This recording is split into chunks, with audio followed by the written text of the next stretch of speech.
তোমরা যারা UG 4 years honours and honours with research কোর্সে পড়াশোনা করছো, তোমাদের কিছু প্রশ্ন রয়েছে, সেই প্রশ্নের উত্তরগুলো আমি দিয়ে দিচ্ছি। কেউ যদি 5th সেমিস্টার এবং 6th সেমিস্টারে সাপ্লি পায় বা ফেল করে যায়, তাহলে সে কিন্তু 7th সেমিস্টারে অ্যাডমিশন নিতে পারবে না।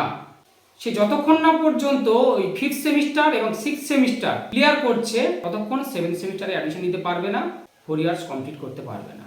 পরের প্রশ্ন হচ্ছে, কেউ যদি 3 বছরের ছেড়ে দেয়, 4 বছরের কোর্স কমপ্লিট না করে, সেক্ষেত্রে কি হবে? 3 বছর ছেড়ে দিলে, 3 বছর পড়াশোনা করার পর যদি তোমরা কেউ ছেড়ে দাও, সেক্ষেত্রে কিন্তু সে ডিগ্রি পাবে 3 বছরের কোর্সে, 3 বছরের কোর্সের মার্কশিট, সার্টিফিকেট সবই পাবে।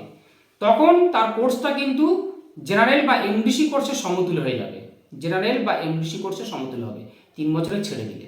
তবে হ্যাঁ, সমস্ত পরীক্ষায় বসতে পারবে, কোনো অসুবিধা হবে না। এবং এমএতে তাকে 2 বছরের পড়াশোনা করতে হবে, এমএ তাকে 2 বছরের পড়াশোনা করতে হবে। 4 বছরের কোর্স করলে honours and honours with research যে কোনো একটা যদি কমপ্লিট করে, তখন সে কিন্তু এমএতে 1 বছরের পড়াশোনা করবে, 1 বছর কোর্স করলে কমপ্লিট হয়ে যাবে এমএটা। পরের তথ্য হচ্ছে, কেউ যদি 4 বছরের কোর্সে 75% না পায়, তাহলে কি হবে? দেখো, 4 বছরের কোর্সে করতে গেলে তোমাকে 75% না পেলেও চলবে।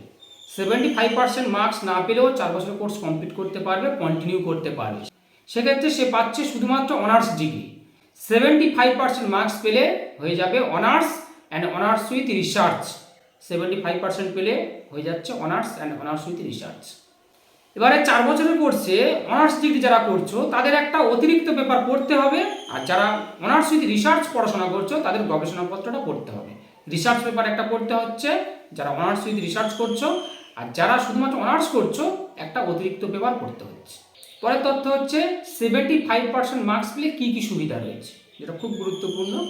75% মার্কস পেলে এমএতে 1 বছরের পড়াশোনা করলে এমএ কমপ্লিট হয়ে যাচ্ছে, এবং পিএইচডির একটা সমতুল ডিগ্রি তোমরা পেয়ে যাচ্ছ। এখানে গবেষণাপত্র রয়েছে, অনার্স উইথ রিসার্চ করতে পারছো, সমতুল ডিগ্রি, এবং এমএ 1 বছরে কমপ্লিট। আরও একটা সুবিধা হচ্ছে, যেটা এখনও পর্যন্ত এনসিটিই রুলস সার্কুলেশন জারি করেনি, বিএড 1 বছরের হতে পারে, তবে এখনও পর্যন্ত বিএড কিন্তু 2 বছরের রয়েছে। এনসিটির যা রুল, সেই অনুযায়ী বলছি, বিএড এখনও পর্যন্ত, বিএড বা ডিএলএড, বিএড 2 বছরের রয়েছে।